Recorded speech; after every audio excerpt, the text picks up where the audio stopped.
everyone. We are today here with the Chieftain. Hello! And so we will talk about tanks, as you probably have imagined. So, Why Chieftain, don't we ever talk about airplanes? I mean, I could fly an airplane. well, no, you can talk with Chris about that. You know, we have the shift. Yeah. Actually, I did bring him on for his Stuka book, talk about a couple of interesting new tidbits. That's what I like about all the new books that come out, especially the ones that are heavily researched, and they just... I think there was a period maybe in the 70s and 80s where people stopped doing personal research and they started just copying everybody else, and the same myths kept coming up. That could be very likely. You can actually see quite a lot of what we call, to a certain degree, recycling. Yeah. In a way that some stuff just gets repeated, and repeated every 5 years. The same thing comes out with a new cover or something, or not with a new cover, but the same topic. Some guy told me he looked at magazines, for instance, and they basically every few years they bring the same topics. Did this get covered? I mean, you've got your master's in military, or it's just master's in history or military history? Just history. There's in Austria. I had two classes in military history, which I only had because we had a guest lecturer. So all I learned about military, and I did an internship in Germany on military history, but that was 6 weeks. But did the topic of recycling old information come up in the course of your course? Wouldn't show up in that sense because there's popular stuff, and that I don't think they concern about themselves with that. Okay. So that's also the military history field in Austria, Germany is very small. I mean, there's one professor for military history in Germany. And the title is for the cultural history of violence. I think it's military history and the cultural history of violence or something like that. And that's Professor Neitzel. Does the Bundeswehr still have a military history professor? I mean, surely there must. No. The professor is civilian, but they had the military history, the MGFA, and they renamed it into the ZMSBW, which means Center for Military History and Social Science, I think. So originally it was just military history, and now it's the other way around. I mean, it got bigger apparently, I think. But it's, and they also look more on, I think they stopped looking mostly at World War II now, if I'm not mistaken. But Dr. Karl-Heinz Fraser, from the guy who wrote the Blitzkrieg Legend, I mean, he was surely a doctorate in military history, was he not? Yeah, he was also a colonel, but he is, I think, retired. Oh, I'm sure he's retired by now, 10 years at least. Something along those lines, yeah. But if you look at it, I mean, if you look at Germany in the Second World War, the big work, it started, I think, in 1978 and finished about 2010 or something. And these are 15 books. Yeah. And that is the main research on the Second World War in one. I mean, in the US Army Green Books of how many? 200, 300? There's a lot of them, but what I find interesting about the Green Books is, some of the ones that you refer to a lot were written in 1946, 1947. But I'm coming across Green Books in, let's say, for the technical services that were written in the 90s and later. So the US Army is actually still writing Green Books. It looks really? I thought in the 90s that everything was reissued again.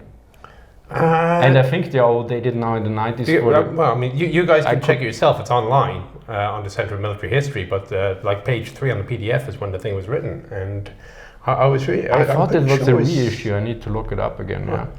Because I know there was a lot of 90s written there. And then I looked, originally published, but I might be wrong. So, Well, we can put up a little subtitle later with maybe a couple of screenshots of index pages. I probably cut out everything or put it in an outline. This is a typical Bernard Nick interview, by the way, of course, where we get about 3 words in and we immediately diverge off topic. Yeah. So now we get to the actual topic. So, hello everyone, here's the Chieftain. Not in front of a flag tower. It's kind of grey, but we are in the same miserable town. So a few important additions from Future Self, because we hadn't time to expand on it. Now, in terms of looking at old literature and old research and going into the archives again, as so often the importance here is a proper balance. Another problem is like people just going into the archives, not looking at the state of research, and then sometimes claiming that they found something new, which is decades old, and something along those lines. This is particularly, I think, prevalent, in my opinion, when it comes to German World War II research in the English-speaking world and the rest of the world, because sometimes you see now claims of stuff that is known for 20, 30 years. And it's like it's sold as something new. And if you're a German native speaker and have some knowledge of the basics at least, then oh yeah, this was already written in, I don't know, in the 1990s, early 2000s. This is nothing particularly new. That's well known. Of course, to a certain degree, also the German, Austrian, whatever society or publishing houses or a mixture of everything is to blame because a lot of stuff is not translated. As you can see often from my videos. And yeah, so how should they know if the books are not available? I mean, we have in the video Germany and the Second World War. And yeah, the last 2 volumes are not translated yet, or the 1 volume with 2 parts. I don't know how you use volume in that sense. So here a proper balance is important because yeah, you need to know what is the current state of research and acknowledge it. That you don't make claim stuff that you found something new and it's not, and also that you don't miss something, because another thing that sometimes happens is like that people basically look in the current state of research and get the documents from the archives basically, and then put them in a new context, or put them or don't use them in any context, and then claim something because yeah, they cited something out of context while not understanding the whole issue. Like somebody researched, I don't know, a specific topic, and he waltzed through 100 or 1000 documents, original documents, and then somebody cherry picks a few documents and then makes something completely new up. This can also happen. And I know at least of one case that somebody told me, and I said, hey, he looked on all the documents. Yeah, the other person answered, the problem is he cherry picked them. And it is apparent if you look here and here and here that he didn't really understand the issue at hand, and as such made conclusions and statements that are basically at least debatable or outright wrong.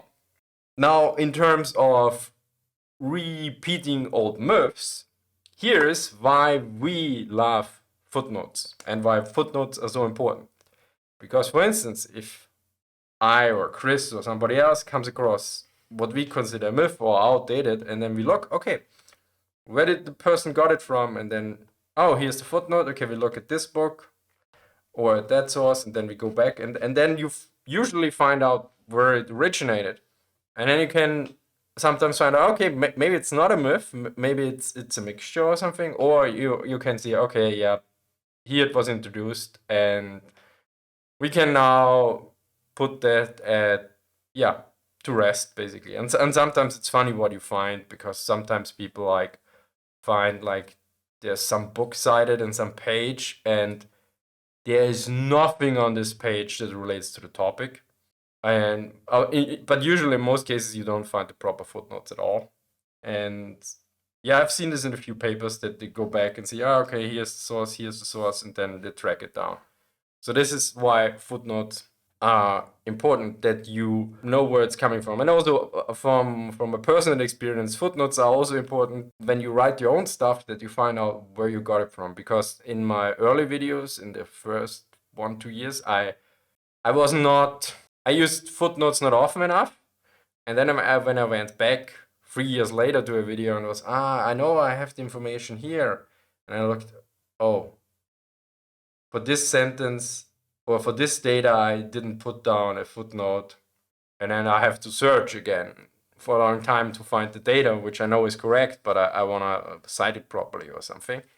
Or look at it again. Because sometimes people make errors. Like you read something and then you interpret it wrong, or you mix up some words or some data. And then you find out. And this is why footnotes are important and should be used all the time. And a final point to add, going back to the previous one of the balance of state of research and going into the archives, this is the reason why, for instance, a lot of time in a PhD thesis is spent, at least for history, on taking a look at the current state of research and looking at everything that has been written on the topic before and related.